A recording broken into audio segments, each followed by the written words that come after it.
राधे राधे मेरे प्यारे भाइयों बहनों माताओं व बंधुओं, संस्कार की बातें चैनल में आपका स्वागत है। बंधुओं, आज मैं आपको वैशाख मास महात्म की कथा का 24वां अध्याय सुनाने जा रही हूँ।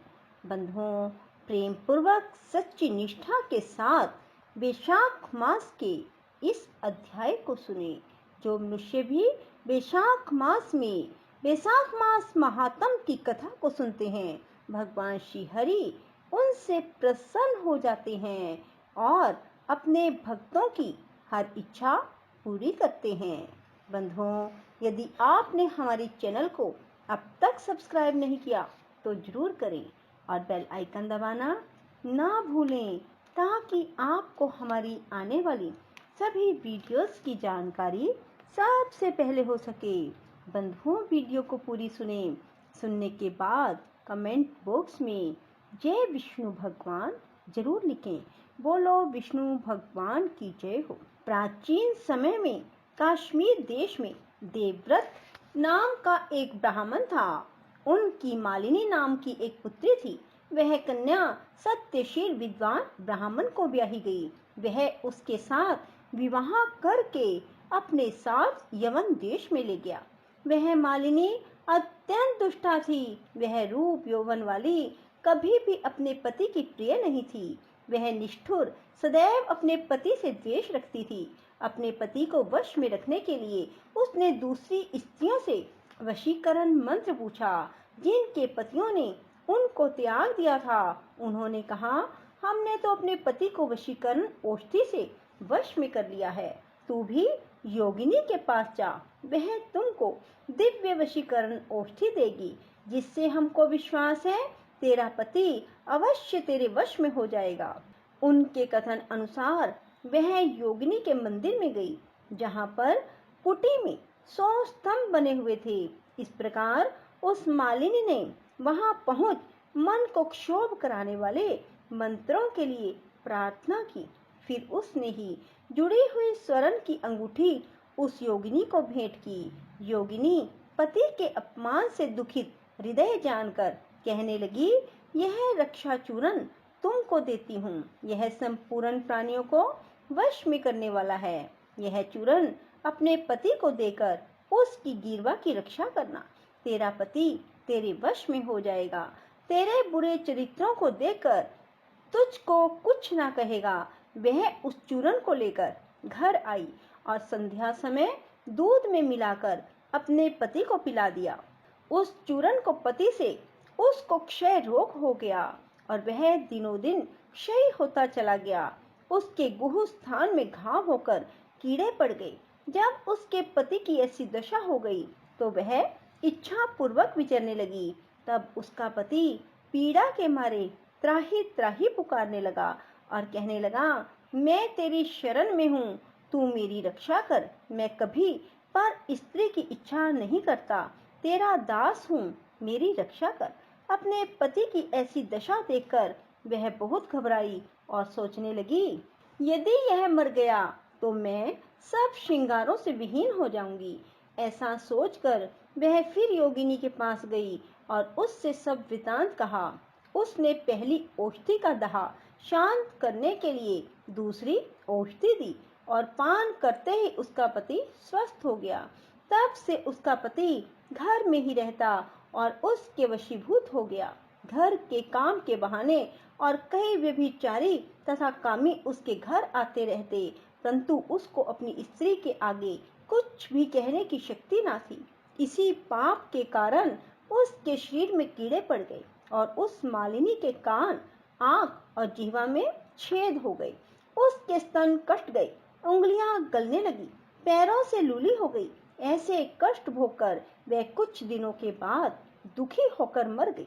15,000 वर्ष की ताम्र भांड नामक नरक में दग्ध होती रही। फिर 100 जन्म तक कुत्ते की योनि में पड़ती रही।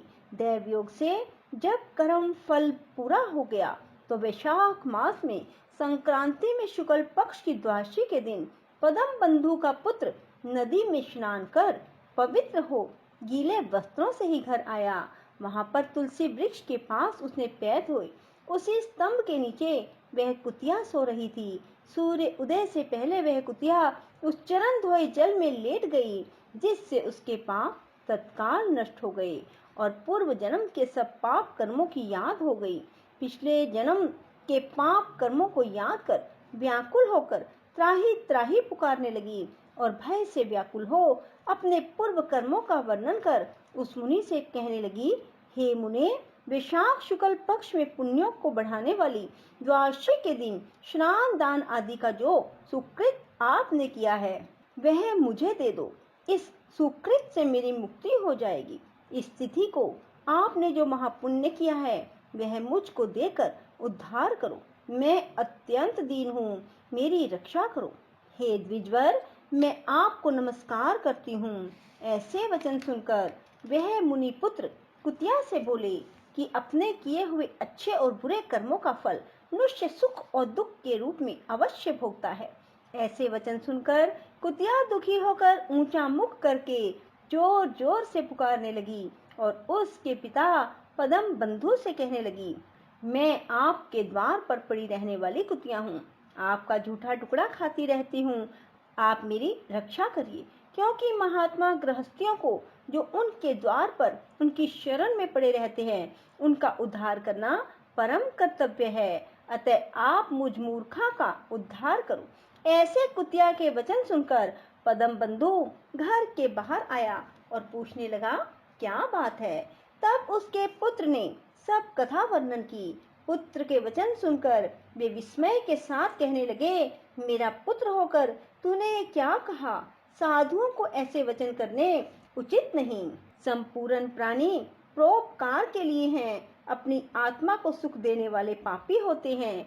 चंद्रमा, सूर्य, पवन, पृथ्वी, अग्नि, जल, चंदन, वृक्ष और महात्मा सभी परोपकार में लगे रहते हैं। दधीची ऋषि ने दैत्यों को अति बलवान जानकर अपनी हड्डियां निकालकर देवताओं को दे दी। जब भूखे शयन ने कबूतर को पकड़ लिया तो राजा शिवी ने अपना मांस काट कर शयन को दिया। जिमूत नामी राजा ने गरुड़ के लिए अपने प्राण दे दिए। इसलिए विद्वान ब्राह्मण को तो सब पर दया करनी चाहिए। जैसे कीचड़ में फंसी हुई गऊ बाहर निकलते हैं, उसी प्रकार मैं भी बार बार प्रार्थना करती हुई इस कुतिया के दुख को अपने पुण्य के प्रभाव से अवश्य दूर करूंगा। इस प्रकार अपने पुत्र को समझाकर कुतिया से कहने लगा, मैं तेरे निमित्त प्रतिज्ञा करता हूँ कि तू मेरे द्वादशी के पुण्य से पापों से छूटकर विष्णु लोक को जा। श्रुति देव कहने लगे, राजन, वह कुतिया अपने शरीर को त्याग कर दिव्य वस्त्र आभूषण पहन सूर्य के समान तेज वाली तथा सावित्री के समान हो ब्राह्मण से आज्ञा मांग चारों दिशाओं को प्रकाशित करती हुई स्वर्ग में जाकर भोगों को भोगती हुई वैशाख शुक्ल द्वादशी के प्रभाव से उर्वशी नाम की अप्सरा श्रेष्ठ अंगों वाली और देवताओं की प्रिय हुई। बोलो विष्णु भगवान की जय। राधे राधे। जय श्री कृष्णा। बंधुओं, यदि आपको हमारी वीडियो पसंद आए तो इसे लाइक करें और शेयर भी जरूर करें। धन्यवाद।